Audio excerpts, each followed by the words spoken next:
Bapak, Ibu, dan saudara terkasih, kita akan merenungkan firman Tuhan yang terambil dari Amsal pasal 18 ayatnya yang ke-12. Saya akan membacakannya bagi kita semuanya. Beginilah firman Tuhan. Tinggi hati mendahului kehancuran, tetapi kerendahan hati mendahului kehormatan. Sekali lagi saya baca untuk kita semua. Tinggi hati mendahului kehancuran, tetapi kerendahan hati mendahului kehormatan. Bapak, Ibu, dan saudara terkasih, tema perenungan kita pada pagi hari ini ialah tetaplah miliki sikap rendah hati. Bapak, Ibu, dan saudara terkasih, kita sebagai manusia yang diciptakan secara istimewa oleh Allah, maka sebagai manusia tentunya memiliki sikap yang berbeda-beda. Dalam menjalani kehidupan kita sehari-hari, sering sekali tidak terlepas dari yang namanya keinginan kita untuk dihargai, dihormati, dan lain sebagainya. Namun yang menjadi permasalahannya ialah seperti apakah sikap yang harus kita miliki sebagai orang yang percaya? Melalui perenungan kita pada pagi hari ini, kita akan belajar untuk tetap memiliki sikap rendah hati, sebab sangat penting bagi hidup kita untuk menjalani hari-hari kita. Oleh karena itu, firman Tuhan ini saya bagi menjadi 2 poin penting, yaitu yang pertama ialah tinggi hati yang mengakibatkan kehancuran. Ayat 12a berkata, tinggi hati mendahului kehancuran. Perlu kita ketahui bahwa tinggi hati adalah sikap sombong, angkuh yang dimiliki oleh seseorang yang suka beranggapan bahwa orang lain itu rendah dibanding dengan dirinya sendiri. Artinya, sikap seseorang yang menganggap dirinya lebih tinggi, lebih besar, lebih dihargai, dan lain sebagainya. Sikap ini juga muncul disebabkan karena seseorang itu mungkin memiliki rumah yang mewah, mungkin memiliki harta yang banyak, kaya raya, mempunyai segalanya, sehingga ia merasa benar, ia merasa dihargai terhadap orang lain, bahkan terhadap apa yang ia miliki. Pada bagian ini dijelaskan bahwa orang Israel pada saat itu menjadikan harta mereka sebagai kota yang kuat, sebagai kota perlindungan mereka, bahkan kota pertahanan mereka. Dengan kata lain, mereka memiliki sikap.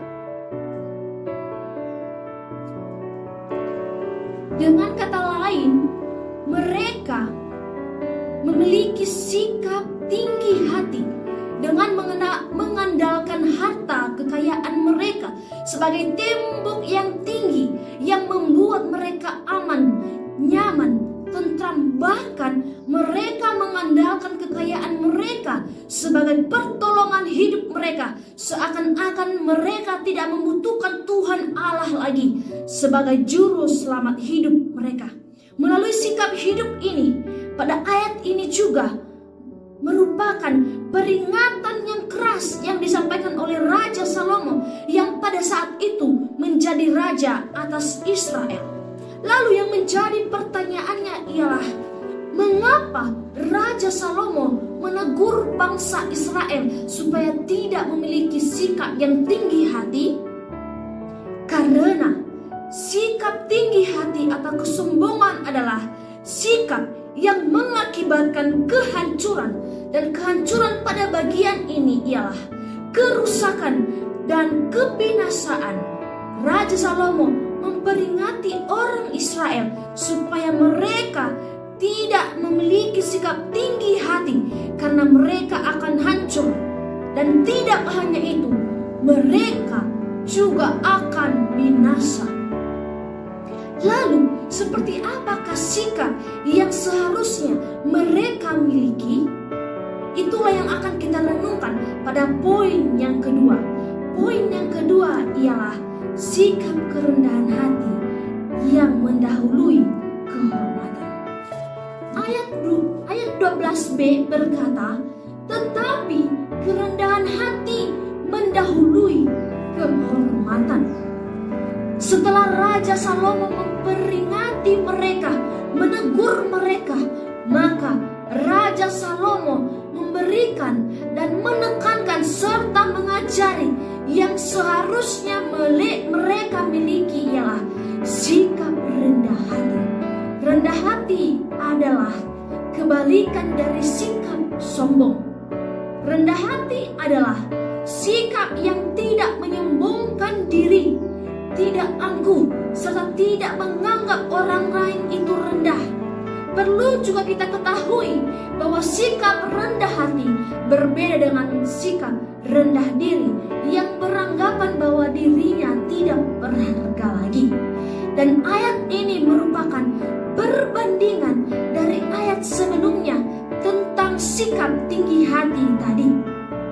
Ayat ini juga merupakan pilihan bagi orang Israel, sebab sikap rendah hati mendahului kehormatan. Artinya, ketika mereka memiliki sikap rendah hati, maka mereka akan memperoleh kehormatan dari orang lain, dihargai, bahkan yang paling utamanya ialah mereka menerima hidup mereka yang nyaman, tentram, bukan dari apa yang mereka miliki, bukan dari harta kekayaan mereka, bahkan apa yang saat itu dianugerahkan Allah kepada mereka, akan tetapi melainkan bagaimana mereka bersyukur atas anugerah Allah melalui hidup mereka itu. Lalu bagaimana dengan kita, Bapak Ibu dan saudara-saudara yang terkasih? Kita diperhadapkan kepada dua pilihan sikap. Yang pertama ialah sikap tinggi hati, dan yang kedua ialah rendah hati. Akan tetapi firman Tuhan pada pagi hari ini mengajak kepada kita semua supaya kita tetap memiliki sikap rendah hati, supaya kita tidak bermegah diri, tidak sombong, angkuh atas apa yang kita miliki, karena itu semua mengakibatkan kehancuran, bahkan kebinasaan dalam hidup kita, bagi diri kita, keluarga kita, bahkan masa depan kita. Marilah kita tetap memiliki sikap rendah hati, karena sikap rendah hati merupakan sikap yang menggambarkan kita sebagai orang yang percaya, sekaligus cerminan karakter Kristus dalam hidup kita. Dan dari kerendahan hati inilah kita memperoleh kehormatan, ketenangan, kedamaian, dan sukacita.